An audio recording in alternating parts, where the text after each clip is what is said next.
BNF, o nosso ponto de encontro diário pela força da verdade. Olá, meu amigo e minha amiga, como é bom ver você aqui novamente no nosso ponto de encontro hoje mesmo. Então, você que não viu ainda o primeiro vídeo, dá uma olhadinha no nosso canal, já tem um vídeo de hoje com mais notícias. E eu venho trazendo mais algumas e vamos para as manchetes. Tensão na Venezuela, a armada de Trump avança contra Maduro. Mais um pedido de impeachment contra Moraes é protocolado. Marco Rubio, secretário de Estado de Trump, entra na negociação com o Brasil. PF conclui inquérito que pode pôr na prisão Gleisi Hoffmann e Paulo Bernardo. Pois é, meu amigo, o negócio é feio e a gente precisa da sua ajuda. Então, por isso, eu peço para que você se inscreva aqui no canal, ative o sininho das notificações para que você seja notificado todas as vezes que sair notícias novas. Curta e compartilhe com todos os teus grupos de WhatsApp, Facebook, Telegram, para que a gente consiga chegar em mais pessoas e abrir o olho do povo. Eu vou pedir para que você comente aí também de onde você está falando, qual que é o local do Brasil você está falando, para que a gente possa mandar um abraço especial para você no próximo vídeo. E não esqueça, aqui nós matamos a cobra e mostramos ela morta.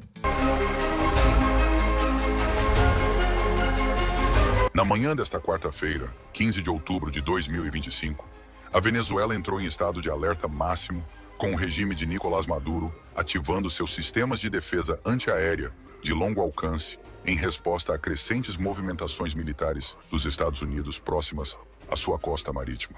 Relatos de fontes oficiais venezuelanas indicam que radares detectaram interferências eletrônicas intensas, possivelmente causadas por aeronaves americanas, levando a uma mobilização urgente das baterias S-300 e Buk M-2E de origem russa, posicionadas em torno de Caracas e outras regiões estratégicas.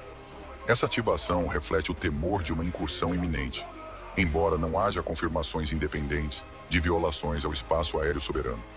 Nicolás Maduro, o líder contestado do país, ordenou a evacuação de milhares de pessoas em áreas vulneráveis da capital Caracas, incluindo bairros periféricos e instalações governamentais próximas a bases militares. Fontes ligadas ao regime mencionam que cerca de 8.000 indivíduos foram realocados para abrigos temporários, citando riscos de agressão imperialista. No entanto, a localização exata de Maduro permanece envolta em mistério. Ele não aparece publicamente desde uma conferência de imprensa na semana anterior, gerando especulações de que possa ter fugido para um país aliado, como Cuba ou Rússia, ou estar abrigado em bunkers subterrâneos no interior da Venezuela. Analistas internacionais apontam que essa ausência pode ser uma tática para evitar ser alvo direto em caso de escalada. Os Estados Unidos, sob a administração de Donald Trump, têm tornado cada vez mais explícita sua intenção de lançar uma grande operação militar dentro do território venezuelano, visando desmantelar o que Washington classifica como um narco-estado controlado por Maduro. Trump confirmou em postagens recentes na Truth Social uma série de strikes contra embarcações suspeitas de transportar drogas do Cartel dos Sóis, matando ao menos 27 pessoas em 5 incidentes desde setembro, incluindo um ataque fatal na terça-feira, que vitimou 6 indivíduos no Mar do Caribe. Essas ações são parte de uma campanha antinarcóticos declarada como conflito armado não internacional, com o Pentágono autorizado a abater aeronaves venezuelanas consideradas ameaças. Fontes do governo americano revelam que opções para strikes em alvos terrestres, como depósitos de armas, bases militares e centros de comando e comunicação, estão sendo preparadas, embora Trump ainda não tenha aprovado ações definitivas.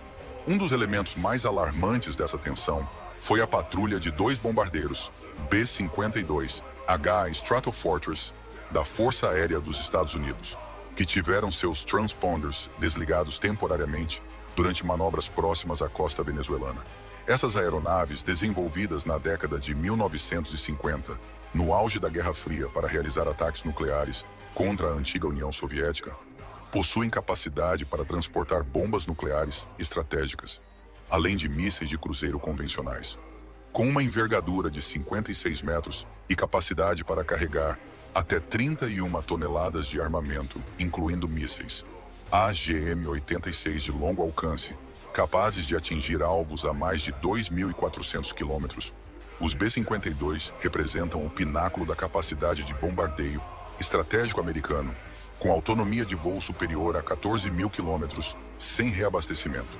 A presença de duas dessas aeronaves, que sobreviveram a décadas de modernizações e ainda formam a espinha dorsal da frota de bombardeiros dos Estados Unidos, é altamente simbólica. Demonstra a projeção global de poder militar americano, capaz de operar em qualquer teatro de operações sem depender de bases próximas, e serve como um lembrete visual da superioridade tecnológica e logística sobre adversários regionais. Para Maduro, essa proximidade perigosa, a apenas 240 quilômetros ao norte de Caracas, sinaliza inequivocamente um poderoso ataque de bombardeios em potencial, com os Estados Unidos citando abertamente a intenção de neutralizar infraestruturas-chave do regime, explorando a vulnerabilidade das defesas venezuelanas a ataques de alta altitude e standoff. Nesta manhã, os B-52, identificados como Bunny 01 e Bunny 02, foram avistados realizando loops no Mar do Caribe, entre Porto Rico e a Venezuela, antes de se aproximarem perigosamente da zona de identificação aérea FIR de Maiquetía. Eles desapareceram brevemente dos radares civis, como o Flight Radar 24, e reapareceram rumando diretamente para a capital, simulando possivelmente lançamentos de mísseis. Observadores notaram que as trajetórias formaram padrões inusitados, interpretados por alguns como uma provocação psicológica, incluindo formas que lembram símbolos ofensivos. Essa demonstração de força, sem violar tecnicamente o espaço aéreo, intensifica a pressão sobre o regime que já enfrenta sanções econômicas e isolamento internacional. Paralelamente a múltiplos relatos de caças F-35 dos Estados Unidos sobrevoando regiões próximas à costa venezuelana, detectados inicialmente no início de outubro, a cerca de 75 quilômetros do litoral. Pelo menos 10 F-35B, baseados em Porto Rico, participam de patrulhas antinarcóticos e exercícios de fogo real. O regime ditatorial da Venezuela, apesar de possuir sistemas de defesa antiaérea de médio e longo alcance, carece de capacidade efetiva para abater esses caças devido à sua avançada tecnologia de furtividade, que os torna praticamente invisíveis aos radares inimigos. Isso impossibilita o engajamento e lançamento de mísseis por parte das defesas venezuelanas, deixando o país vulnerável a operações de inteligência ou ataques precisos. Maduro tem ameaçado declarar estado de emergência, mas seu governo, já em ruínas econômicas com hiperinflação e escassez generalizada, parece cada vez mais enfraquecido. O cerco dos Estados Unidos ao ditador Nicolás Maduro e seu narco-estado se fecha progressivamente, com uma presença militar que inclui 8 navios de guerra no Caribe, submarinos nucleares e drones Reaper, somando cerca de 10 mil tropas na região, insuficiente para uma invasão total, mas adequado para strikes cirúrgicos. Maduro qualificou os ataques a barcos como crimes hediondos, mas sem resposta militar efetiva. O regime recorre à pressão psicológica e apelos à ONU por uma reunião de emergência. Especialistas alertam para o risco de erro de cálculo, que poderia escalar para um conflito aberto, enquanto a população venezuelana, exausta por anos de crise, assiste à tensão com apreensão. Até o momento, não há indícios de bombardeios iminentes, mas a simulação dos B-52 sugere que Trump está disposto a intensificar a ofensiva contra o tráfico de drogas e o regime de Maduro. Na sua opinião, os Estados Unidos irão sim atacar a Venezuela ou não passa de pressão psicológica? Deixe seus comentários aqui embaixo. Bom, muito boa tarde a todos os que acompanham. Mais uma coletiva, acabou de se encerrar uma, iniciamos em seguida já uma segunda coletiva de imprensa. Nós acompanhamos a coletiva aqui, que foi organizada pelos senadores Eduardo Girão, o senador Marco Malta, a senadora Damares, também os deputados que estão conosco aqui, o deputado Eros Biondini. E nesse momento, estamos aqui, o deputado Carlos Gilberto e eu, e acabamos de fazer também o protocolo de um novo pedido de impeachment do ministro Alexandre de Moraes. Esse pedido de impeachment que protocolamos agora, nesta tarde, tem a assinatura de 90 deputados federais em virtude da vaza-toga, o escândalo que revelou por meio das mensagens de telefone publicizadas por Eduardo Talhaferro e outros documentos como os processos de Alexandre de Moraes, aqueles que ele conduz são nulos de pleno direito e absolutamente viciados. E além disso, para passar já em seguida a palavra ao meu colega Cabo Gilberto, outros 3 fatos novos desses últimos dias foram acrescentados a esse pedido de impeachment de Alexandre de Moraes. Caso de Felipe Martins, Cabo Gilberto e eu somos hoje indiciados junto à Procuradoria-Geral da República, depois de investigados pela Polícia Federal do Lula, com autorização do Supremo Tribunal Federal, por dizermos a verdade, que Felipe Martins não viajou aos Estados Unidos no dia 30 de dezembro de 2022 e, portanto, jamais poderia ter sido utilizada essa informação falsa por um delegado da Polícia Federal, Fábio Alvarez-Shor, para pedir a sua prisão ao ministro Alexandre de Moraes. As revelações, que já eram públicas antes, mas agora anunciadas também pelo órgão de imigração americano, CBP, de que Felipe Martins, de fato, não viajou aos Estados Unidos, é um fato novo relevantíssimo acrescentado a esse pedido de impeachment que já estava preparado sobre a Vaza Jato. Caso de Flávia Magalhães, brasileira, naturalizada americana, teve no seu encalço um delegado da Polícia Federal nos Estados Unidos, em solo americano, para prendê-la e levá-la de volta para o Brasil. Outro absurdo sem tamanho. Algo que demonstra que quem ataca a soberania de outro país é o ministro Alexandre de Moraes, ao tentar censurar e perseguir nacionais brasileiros no estrangeiro e até mesmo nacionais e empresas americanas em solo americano e também em solo nacional. E para finalizar, e passo já de imediato a palavra ao deputado Cabo Gilberto, a situação absurda a que está submetido o ex-presidente Jair Bolsonaro, que continua preso em casa, mesmo que no curso do seu processo, que havia ensejado uma prisão preventiva, não tenha sido denunciado pelo Procurador-Geral da República. É um absurdo em toda medida. E, portanto, Alexandre de Moraes, que comete abusos de autoridade em série, precisa ser sancionado pelo Senado da República e, por esse motivo, protocolamos esse processo de impeachment novo contra Alexandre de Moraes, que venha se somar aos demais processos de impeachment já apresentados contra o ministro. Deputado Cabo Gilberto. Fala pessoal, estamos aqui em Washington DC, na capital dos Estados Unidos, saindo do prédio do State Department e, como sempre, fazendo o nosso trabalho de atualizações, trazendo as perspectivas e tudo mais que for necessário para esclarecer tudo aquilo que realmente ocorre no Brasil. Não é isso, Paulo?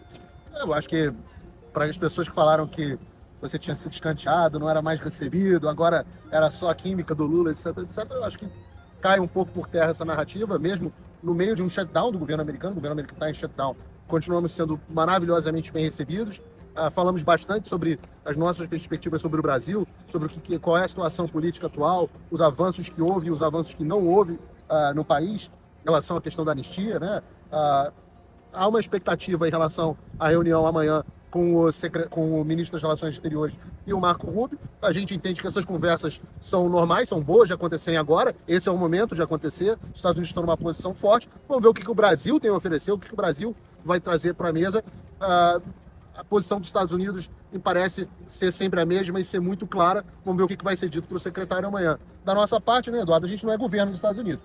A gente vem aqui, expõe o nosso ponto de vista, é ouvido, e eu acho que continuamos sendo bastante ouvidos e vamos continuar tendo outras reuniões aqui. É importante ressaltar, finalizando, que o Marco Rubio é o único que vai tratar, né, em todo o resto do mundo, quem trata da questão comercial é a equipe comercial, né, do secretário Bessent, do Greer, que é representante comercial dos Estados Unidos, e outros atores comerciais. Apenas o Brasil, devido ao forte conteúdo político, que hoje foi reafirmado por Scott Bessent e Greer, né, numa coletiva de imprensa, na sede do FMI Banco Mundial, mas apenas o Brasil é que terá como líder negociador da questão comercial o secretário Marco Rubio. Então isso daí diz muito. Eu acredito que ficará impossível de tirar da mesa a política, como seria desejável pelo lado brasileiro. Então vamos aguardar a reunião de amanhã, mas a gente tem uma convicção muito forte de que os Estados Unidos seguirá trabalhando para reduzir o poder de regimes totalitários, pessoas que censuram e também que atrapalham a vida das empresas americanas. Acho que o mais importante é a gente ver que não houve uma mudança na política externa dos Estados Unidos. Tudo permanece como estava. O Brasil vai fazer a sua oferta, vai fazer o seu pleito e vai ouvir de volta qual é a resposta americana. Qual é a resposta americana? A gente não sabe, a gente não é secretário de Estado, a gente não vai estar dentro da reunião, mas eu acho que, como o Eduardo disse muito bem, Hoje, o secretário do Tesouro e o USTR, o representante de comércio, Greer, deixaram muito claro que da nossa tarifa hoje no Brasil, só 10% são questão comercial, 40% são questão política. Como é que vai resolver a questão política? Boa sorte para o Mauro Vieira.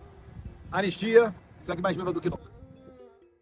Polícia Federal conclui inquérito que investiga Gleisi e Paulo Bernardo e envia relatório ao Supremo Tribunal Federal. Olha que surpresa, quem são esses personagens? Eu não vou sair daqui, vocês vão ter que me engolir. E eu vou mostrar todas as vezes aqui o que é que aconteceu, quem roubou quem. Porque a maior farsa que existe nessa comissão é querer dizer que o presidente Bolsonaro, que é um adversário conhecido da esquerda, preparou um esquema para ajudar sindicato ligado à esquerda. Isso entra na cabeça de quem não aceita esse tipo de insinuação. Me respeite. Líder do PT na Câmara, Paulo Pimenta, é acusado de operar esquema de fraude no Rio Grande do Sul. Está aqui. Então não venham me acusar do que vocês fazem. Eu nunca fui processado por dinheiro da Odebrecht. Eu nunca fui processado por ilícitos de qualquer natureza. Eu não estou aqui defendendo corruptos condenados. E só para lembrar aos desavisados que não sabem que existia fraude do INSS, 1991... Mas vamos para cá, 2009 e 2010, descontos irregulares aumentam. Descontos irregulares, senhores. Olha que surpresa, quem era o presidente naquela época? Pois é, e não para por aí não, pessoal. O ministro André Mendonça agora mandou bloquear 390 milhões de bens ligados ali àquela empresa que era gerenciada pelo Frei Chico, irmão do Lula. Olha só que excelente notícia, né? Tá aí, ó, o André Mendonça fazendo um excelente trabalho. Saiu aqui na Band News, né? André Mendonça mandou bloquear quase 390 milhões de reais de diversos bens, imóveis e valores da Sindinap, né? Que é a entidade ali do Frei Chico, o irmão de Lula, que é o vice-presidente dessa entidade, né? E tá falando aqui que ele não é investigado por fraude no INSS, né? Um absurdo, já deveria estar respondendo, deveria já estar participando já de comissões. Mas agora você vai ver, olha só, pessoal, que absurdo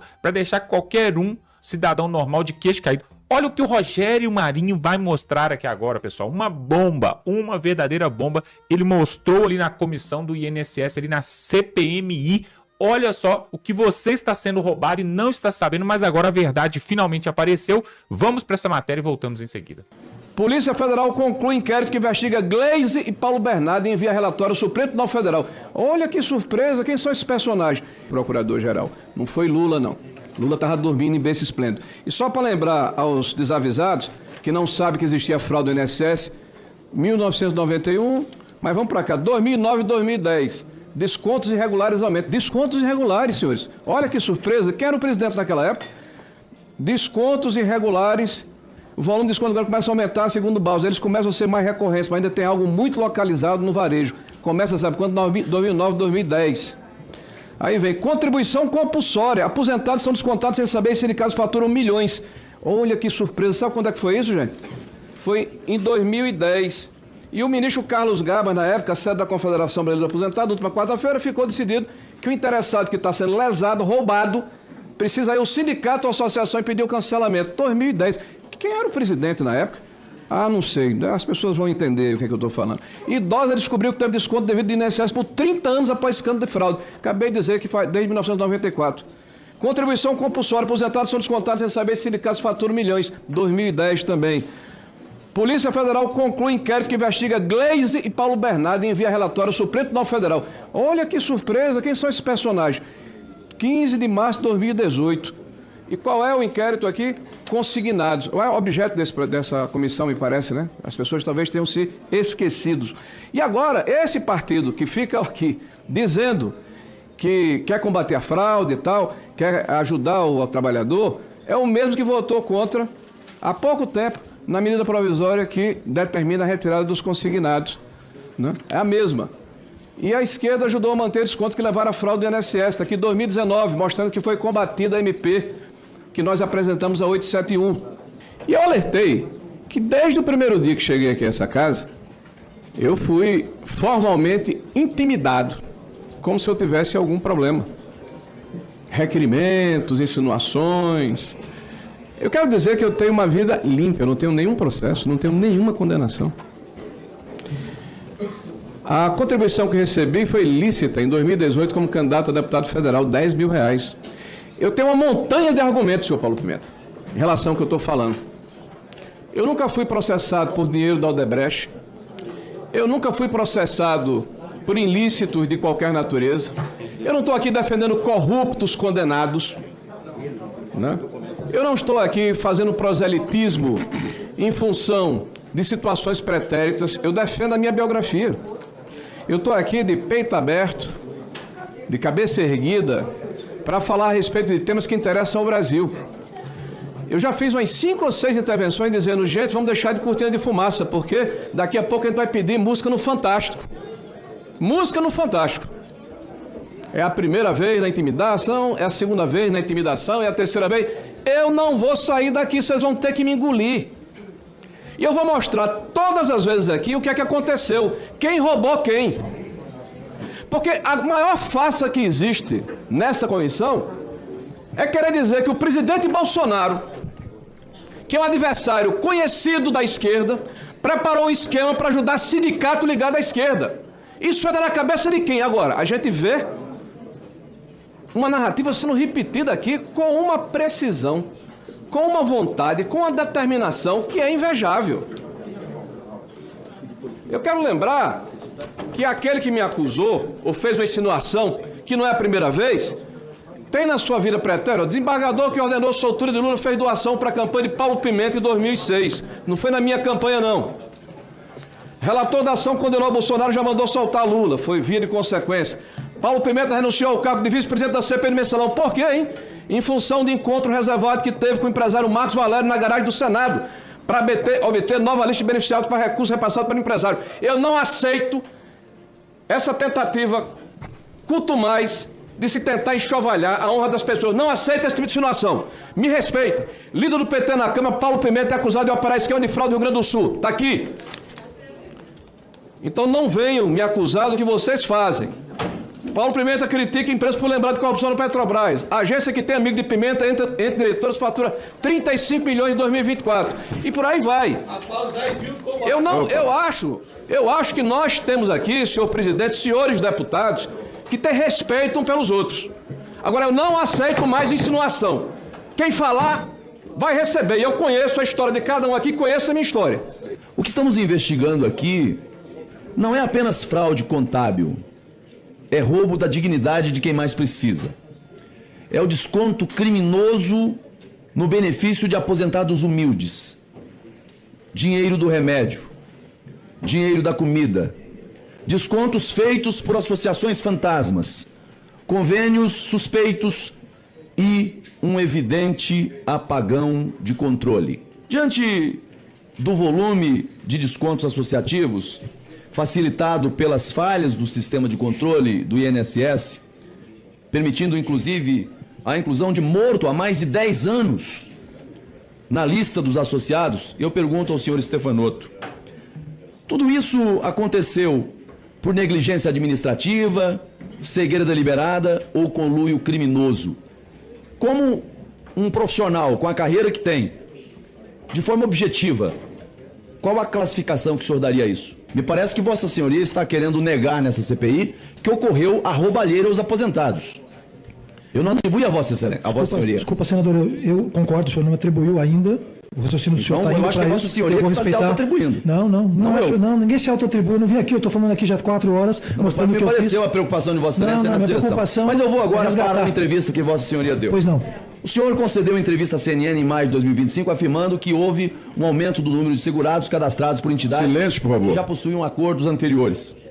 E o senhor repetiu hoje aqui, como gestor público, não poderia simplesmente cancelar esses acordos, suspender os descontos sem um processo formal, com o devido respeito, palavras de Vossa Excelência aqui, ao contraditório e à ampla defesa.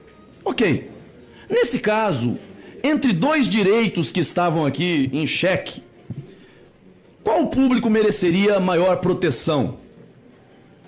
Dos aposentados, muitos deles vulneráveis, ou das associações? Senador, a Constituição não flexibiliza o direito à ampla defesa e contraditório com outros direitos concorrentes no mesmo momento. Eu vou repetir, então vou repetir a pergunta. A ampla defesa do contraditório, senador, nós não podemos abrir mão dela. É uma questão civilizatória, senador. Eu vou clarear um pouco mais a pergunta. Não é uma questão ideológica. Vou clarear um pouco mais a pergunta. Vou clarear um pouco mais a pergunta. Por favor, senador. Qual direito era mais importante proteger naquele momento? Das associações ou dos aposentados? Sem dúvida nenhuma dos aposentados. E por que não fez? Eu abri a apuração. Abriu a apuração? Claro. Vossa Senhoria tinha sido notificado antes, o INSS tinha sido notificado antes da operação final, de que falhas haviam, de que fraudes haviam. E veja, em outra entrevista, Vossa Senhoria, agora no final de 2024, o senhor disse que o desconto associativo é um assunto bastante delicado. Veja, Vossa Senhoria está indicando aqui saber do problema. Por isso, incluiu a biometria. Ora, se era delicado, indicando que sabia dos descontos indevidos, por que não foi feito um pente fino naquele momento no INSS e nessas associações? Isso não foi um gesto de omissão? Por que não suspendeu cautelarmente os descontos? Senador, quando o senhor faz um juízo dizendo que porque eu falei que era sensível, o senhor tem as conclusões do senhor, dali para frente a pergunta está contaminada. O senhor fez juízo de valor, que não é o mesmo juízo meu, a pergunta está contaminada. Eu mandei abrir a apuração, pedi que a apuração fosse feita, eu apresentei isso aqui. E o que o senhor está dizendo é que qualquer problema que apareça na INSS, e aparecem problemas importantes, outros menos importantes, que a gente deve ir lá e explodir tudo. Então, eu vou perguntar faz gestão assim, senador. Vou perguntar de forma objetiva, Por favor, senador. Sem qualquer viés. Por que Vossa Senhoria, então, não suspendeu cautelarmente essas associações e esses descontos? Porque não pode. Não pode? Vossa Senhoria disse agora há pouco que entre o direito das associações silêncio. E a proteção dos aposentados, o direito dos aposentados deveria ser prestigiado sempre em sua defesa. Mas Vossa Senhoria acabou de dizer agora que não poderia. Senador, eu tenho que apurar. Veja, a CGU sugeriu, a Polícia Federal apontou e Vossa Senhoria não fez. A Polícia Federal só foi conversar com a gente... Quando foi, não, o senhor falou, o senhor me desculpa, o senhor fala desculpa, quer retirar? Não, o senhor falou da Polícia Federal. Eu só fui saber que a Polícia Federal estava envolvida quando eles foram na minha casa, às 6 horas da manhã. A CGU te notificou? Segunda coisa, eu pedi a Polícia Federal que me informasse se havia alguma coisa. Não, olha, porque eles têm mais de coisa. Eu vou chegar na CGU. A CGU notificou depois que eu tinha feito muita coisa, eu já apresentei aqui.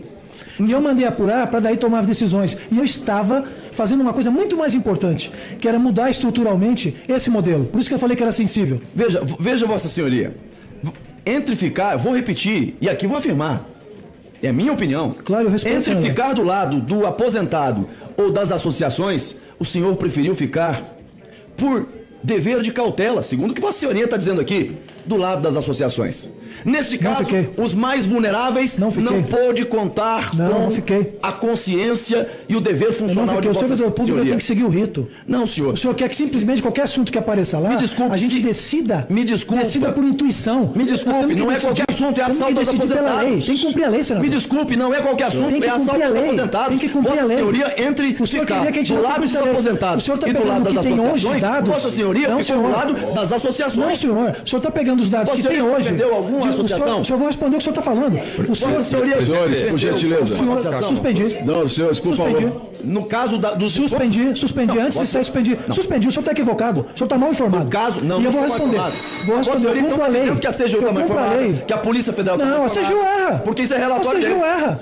Eu trouxe aqui material mostrando que errou com o INSS em várias oportunidades. Eu representei a CGU junto ao gabinete do ministro. Repito. Não, o senhor está equivocado. Não estou equivocado. Está equivocado. Não, o senhor falou que eu não suspendi nenhuma. Não é verdade. Vossa Senhoria, diante das evidências do assalto aos aposentados, entre ficar do lado dos aposentados e protegê-los, suspendendo cautelarmente as associações por descontos indevidos, e ficar do lado dos aposentados, Vossa Senhoria ficou do lado das associações, não suspendeu. E aqui por uma filigrana jurídica, dizendo, eu teria que obedecer o devido processo, eu teria que obedecer a ampla defesa do contraditório. Ora, se estão atacando os aposentados que são vulneráveis, até à luz do livro que Vossa Senhoria escreveu, falando de direitos humanos, defesa de direitos humanos, não para os vulneráveis, para as mulheres vulneráveis aposentadas, porque Vossa Senhoria permitiu que continuassem descontando.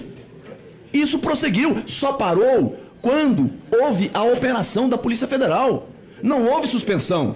Então, me perdoe, me parece contraditório dizer que tomou providências, mas ao identificar que tinha ali indícios de descontos indevidos, E Vossa Senhoria teve uma preocupação, e aqui não quero entrar no mérito da extensão da preocupação de Vossa Senhoria com relação à questão dos descontos, mas Vossa Senhoria identificou que tinha. E aí inicia a questão da biometria.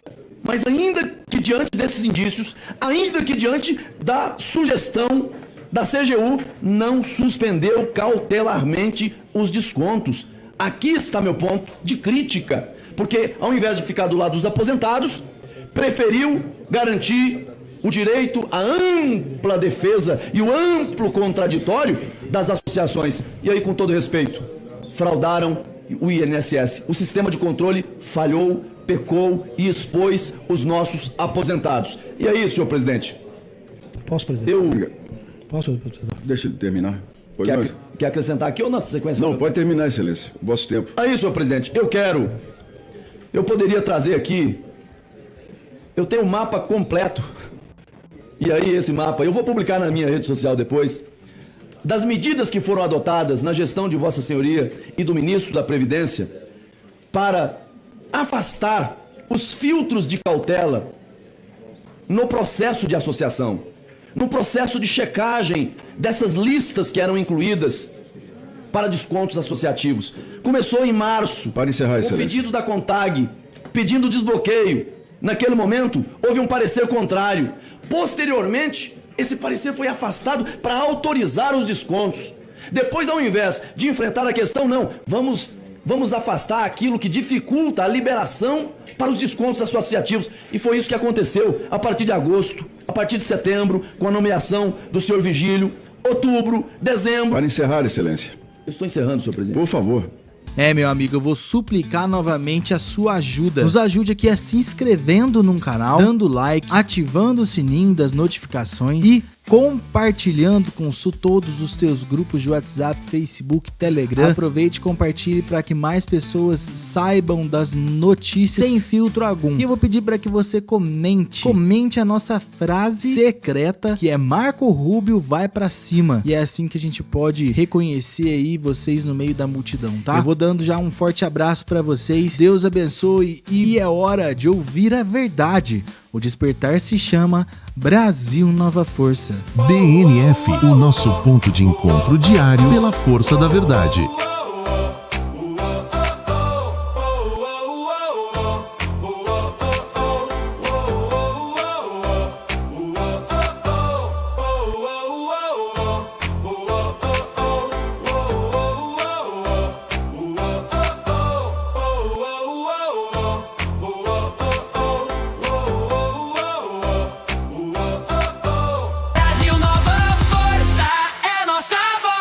Brasil Nova Força, somos nós, coração que pulsa.